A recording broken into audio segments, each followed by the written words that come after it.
BS! My name is Orly. Ako si Tantan.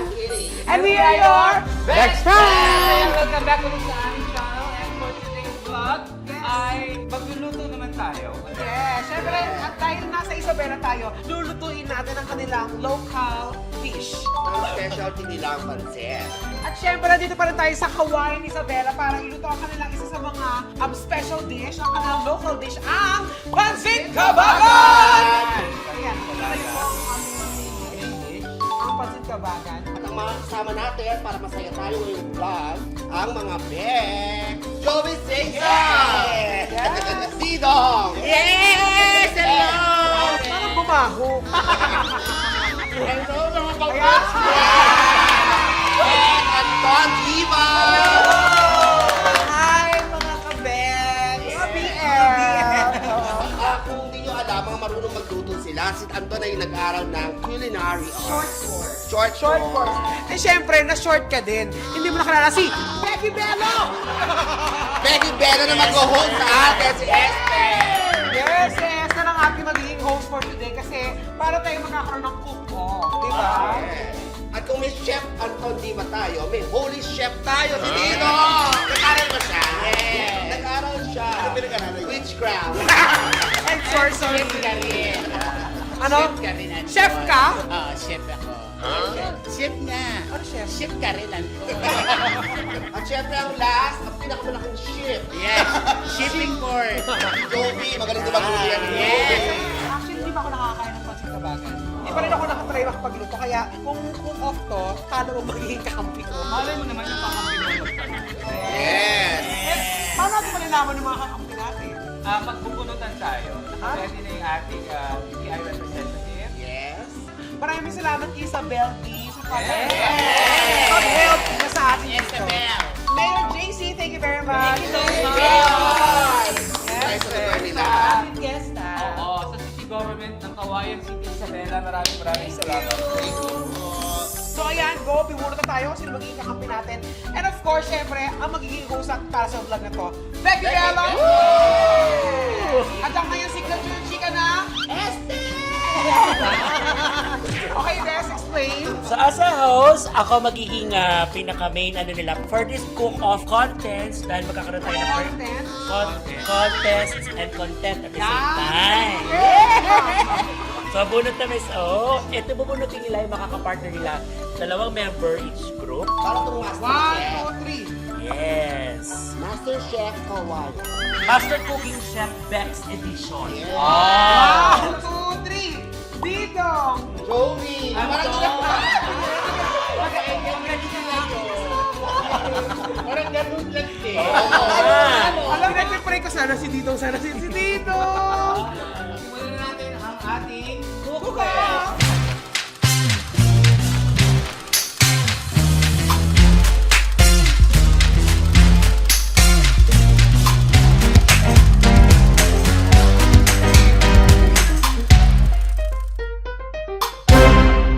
At for our Filipinos, ang origin ng Pansit Kabagan, may mga researchers noong 1887 na nag-research na may mga Chinese traders na galing sa Shanmen, ang pangalan dati ay Amoy. Amoy? Ano yung pangalan ng lugar? Amoy tae. Shanmen na siya ngayon. tayo sa atin. So yung mga traders na yun, isa doon, nagtayo ng pansiteria.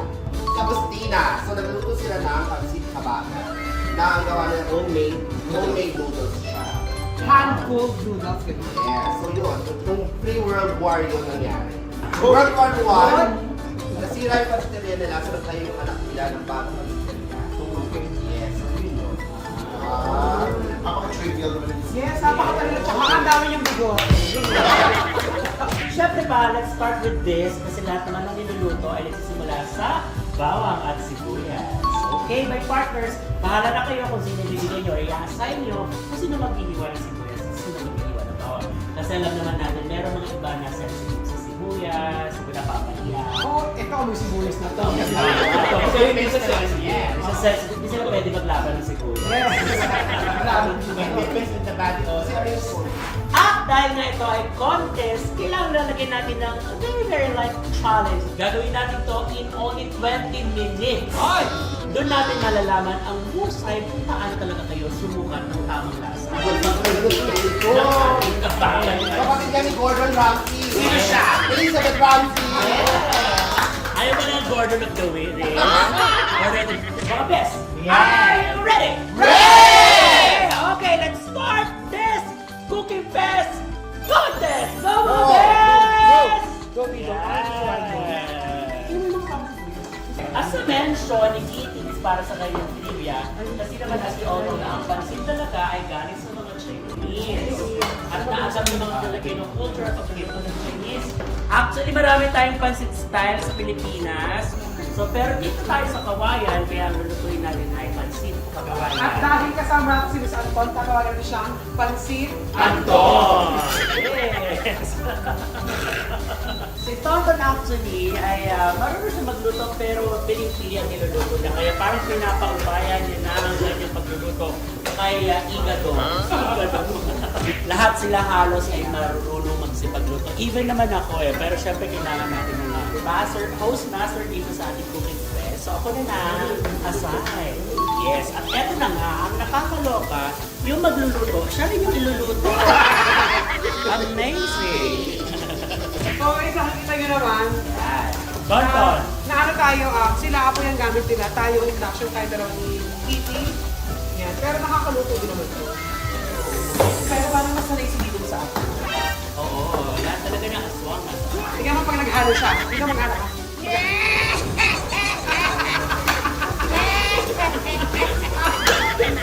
Asa na kayo, Mr. Ton? Yan, nagsasampot siya lang kami ng dulo. Pork. Yes. Ito ba ay runner-up? Kaya tatawagin siya? Pork runner-up. Very good. Pero ang pansit namin naman, cha-cha. May pagbabalita, mga best. Si Antonio may pagbabalita sa inyo dahil sabi niya ang kanilang pasin Magcha-champion. sa lasa. Malalaman natin yun kasi kung kakampi ko naman, magaling mamparang ito. Kapag ipansin ko parang Yes, magaling magluto si Digong Karawa. Kitty and Hi! Hello, guys there. We're good. Nasa na kayo pa? Siya ang aking chef, ako ang sous chef. Yes. So I'm preparing yung mga ingredients na para, syempre iba yung style namin. Kasi iba yung style namin, fried yung aming noodle. So nagbigay sila ng kanilang other style of cooking sa Pansit Kabagan. Stir fried. Wow! Mukhang talaga namang laban na laban ito mga friends. Stir-fried sila. Stir fry sila. Kayo ba palagay nyo? Kayo magka-champion sa Ay, oo! Yes! Parang tumapon ng mantika. Yes. Guys, pakita niyo pa parang sandwich yung kanina. Sarap. Pwede na yan. Oo nga. Ang galing. In fairness niya, ito na magaling niya mag-pero. Kasi syempre, perfect ang partnership namin. Miss O, Miss A. Kaya pag pinagsama. Okay. Okay sa plaza. Okay sa lasa. Okay sa sarap. Tama na chicken kay Hash, hindi mo ano naman yung live portion ni Kawa ni Miss O. No, consistent yung hiwa. Tingnan mo yung hiwa namin. Kanya-kanya. Ay, nagigisa na sila doon. Sa portion nila Kitty ay nandito na tayo sa pork. Pero yung pork nila parang pinagalitan. Oo. Kasi naaaway na hiwa sa pork eh. Hinihiwa ko yung pork. Yung video kasi namin ito. Pangbahay ito. Pang family. Pero dahil bahay lang to, Bahay lang to. Kahit anong hiwa ka, as long as parang pang-pansit ka lang. Okay. Dito naman mapapansin nyo, sinabay na yung pork sa bawang at sibuyas. Ano bang meron sa style na yun? Para yung lumasa na rin yung bawang sa pork. Ay, may ano ha? May katwiran. Yes. Oo nga naman, pwede lumasa na yung pork. hindi alam ng iba yan. Ano naman? Ito naman. Saka iba yung ginagawa namin. Kasi, ang balak namin dito, pag hindi masarap, i-adobo na lang. Mag-adobo na lang. Una yung toyo sa bawang sibuyas. Para mas style nila ha. Para daw mapula. Para maganda. Sa lahat sa kanila, si Tito lang yung gumawa ng may set aside. Sila Cristo. Tinandaan niya yung set aside, pero yung toothbrush, kinalimutan niya. Last 11 minutes. Nasa gulay na tayo. Can I have the more? Thank you. Nor seasoning. Ay! Ay, nahulog yung pepper. I can minus pa rin kayo. Ay, gano'n. Okay na yan. Ay, ang galing, nakita nyo. Wala mo, one. Nene. Last 10 minutes tayo mga best. Last 10 minutes. Originally po, ang pancit kabagan, it comes with a boiled egg quail. So, egg quail.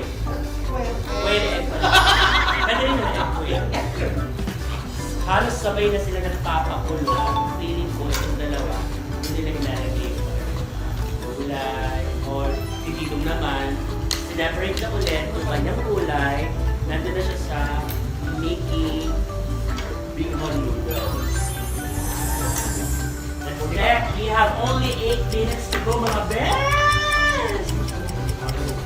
Kay Joby at kay Kitty ay nahuli ang gulay sa kanila.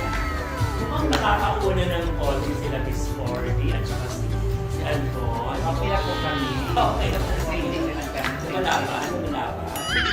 Okay, kamustahin natin ang platings nila Joby at Kitty. Wow, talaga namang laban na laban si Joby. Nakita mo, parang na rin siyang lamesa. Papatungan, tingnan mo dito malalaglag. O, tingnan mo, di ba? Last 6 minutes. Eto, si Didong ay gumamit ng chicharon together with Tonton. 1, 2, 3, go! Finish! Ganesh. Kami po ang una. Oh, you have 5 minutes to go more. Go! Yan. Sa platings ay kita kayo medyo arty ni Joby compared to Didong. But Didong is more fastest and together with Tonton of course. Mas mabilis naman sila para sa dalawa. So bukod sa platings, magkakatalo-talo po importante po mga best sa lasa ng tunay na pancit kabagan. 5 minutes more! Finishing na lang sila Kitty at Joby while Anton and Miss O ay nasa tasting pa rin sila. So parang nasa na sila sa final group. Nagugulihan na lang sa lasa si Anton at si Miss O. Nandun na sila sa final taste. Dalawa sa kanila meron sa try at nakagawa. So tapos na si Kitty at si Joey! Alright, pakita natin ang slide ng kanilang presentation. There you go! So we are waiting for Miss O and Anton for just like 3 minutes to go. At kita-kita nyo kay Anton kung paano niya pinag-iigihan ang pagluluto sa tagaktak na kanyang hawes.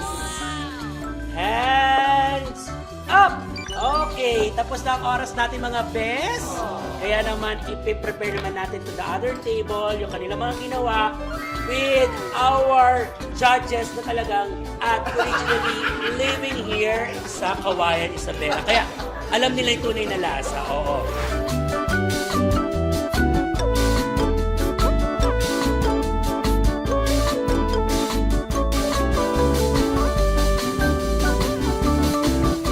Mga best, narito na ipapakilala natin ang mga judges na huhusga sa lasa ng ating pancit kabagan.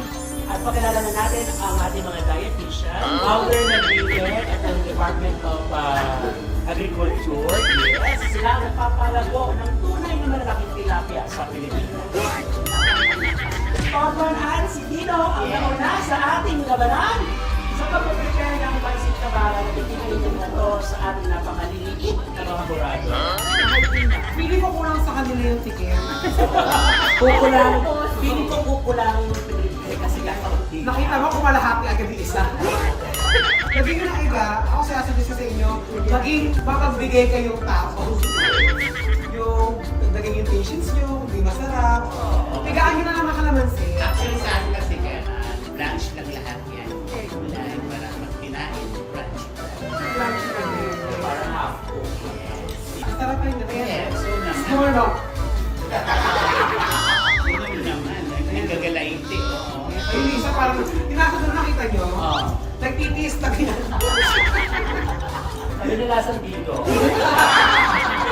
Hindi lasang kabagan. So, mga best, ano kaya ang resulta ng paghuhusga ng ating napakapayat na judge? Dito, Tonton, ready na ba kayong nalaman ang paghuhusga? Ready na. Weighing 120 pounds, with vital statistics are 36, 37, 38, up to 100. Anong masasabi mo sa ating prepare na pancit kabagan ng ating Tonton at Didong tandem? Masarap siya, pero... Ay, may pero agad! Narinig mo, may pero. Pero yung baboy para sa akin matigas. Matigas. Pero the rest... Ito ba ang tamang lambot ng baboy? Oo, yung bagong pakulo. What about the whole taste. The whole masarap siya, yung medyo crunchy. I told you, right? Somehow nagustuhan. Somehow, may awa ng slide. Pero namin somehow pa. Okay. Okay. Mga best, convinced ba kayo? Okay na po, hindi. Siyempre, judge natin siya. Yes. So, Bablock ko na lang siya sa Facebook. Charot, hindi. Kung anong hato nila, ganun. Masaya naman tayo. congratulations at least, di ba? Yeah. Now naman mga best, ang ating second tandem na magkakatid na kanilang prepare. We have Kitty and Joey!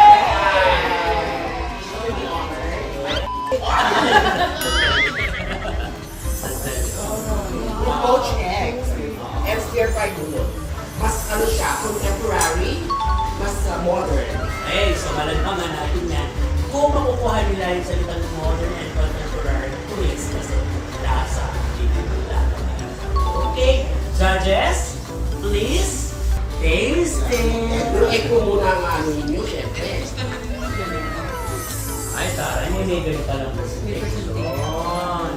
Para lumabas yung kere. Wow.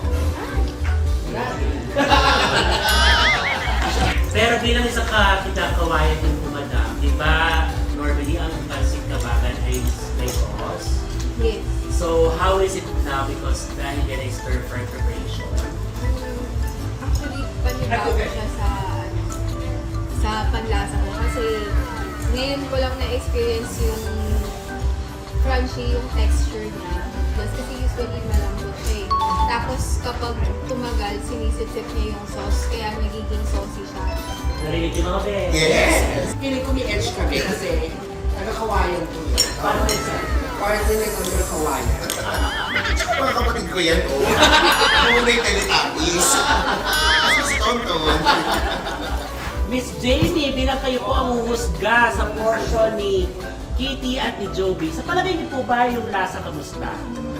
Me preferring mga fusion or different style of dish, I would prefer it sa namatikman ng mga taga-Isabela, yung ganitong klaseng pancit kabagan. Kasi panibago siya, new twist of taste siya, the texture is crunchy, lalo na ako, I really like crunchy foods.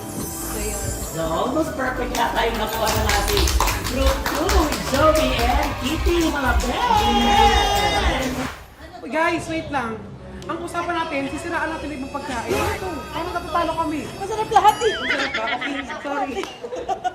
At mga best, narito na tayo sa ating pangatlong member na si Miss O at Miss A! Team OA! Go Team OA! Pansig kabagan. Pwede papalit ako ng mga ano kasi nandiyan pa yung lasa ng mga tae-tae mga pansin. Gusto ko yung Partner ko, Jen. Te, laro lang tayo, te. Isang culinary. bilang isang culinary student graduate ba, syempre, paglalabanan pa rin yung lasa. Yung una, narinig nyo naman ang kanilang komento. Yung pangalawa, medyo kinakabahan ba kayo? Oo, correct. Ouch! Doon kami kinakabahan, baka yun pala. Pero syempre, sabi nga ni Kitty kanina, niluto niya yung pansit kabagan in a modern way. Kami naman, conventional way. Kasi meron kaming suka. Saka malapit tayo sa Isabela Convention, kaya conventional way. Mukhang chikahan ng labanan. Mukhang chikahan ng labanan sa lahat. Sa basic joke na kalaban ng pangatlo. Pero sa lasa, hindi sa lasa. Pero malay nyo naman, makuha nyo yung panglasa ng ating pangatlong hurado na mag-uusga sa kinain. Sa niluto nyo. Yes. Okay? Judges? Busog na sila. Enjoy! At among them, kung napansin ko lang din naman, sila lang yung nakapag-serve na may suka. Yes, kasi nakatikme talaga ako ng pansit kabagan. At yun yung kaibahan ng pansit kabagan sa ibang mga pansit na kain natin. Yung pansit kabagan, bago mo kakainin, lalagyan mo siya ng suka. So, yung unang dalawang grupo, unfortunately, hindi nila nasamahan ng suka. Yung pansit nila. Te, laro lang tayo, te. Sorry, pero talaga, talaga yung authentic. Close to that talaga nga pansit kabagan. Oh, laban. Yung pork. Yung pork, hawig sa kumakain. Buti lang yung ika-contesta. Nilagdag ako. Shout to best ah. Okay, class. Panoorin nyo mabuti yung mga judge kung ano nagiging production kasi makikita nyo agad sa agad, sa ano na, diba? Ang sarap naman sila kasi para si Judge number 3 model siya. Ano kaya ako nagsabi niya ating puradong pangatlo, kanyang nanasang pagsikabagan sa pinuto ni Miss O at Miss A na grupong okay. Ayan. So yung kila Miss O tsaka kay Miss A, OA din naman talaga kasi yung sauce, talagang yan talaga yung ano yung pinaka nagdi-differ sa pansit kabagan sa other na type ng pansit. Nakikita mo talaga na yung sauce nila nag-contribute ng malaki dun sa taste ng pansit. It's cooked very well.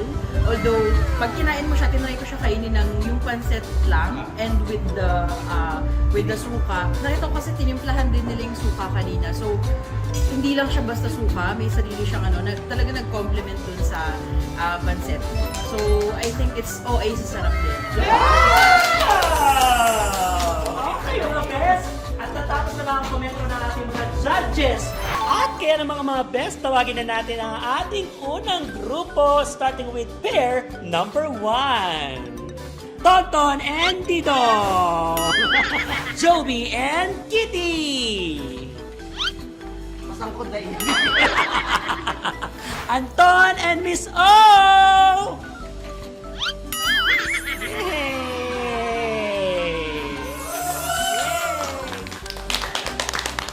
Mga best, ready na ba kayo marinig ang paghuhusga ng ating mga judges? Yes! Pakinggan natin ang mensahe at komento muli for the final judging of our judge number 1.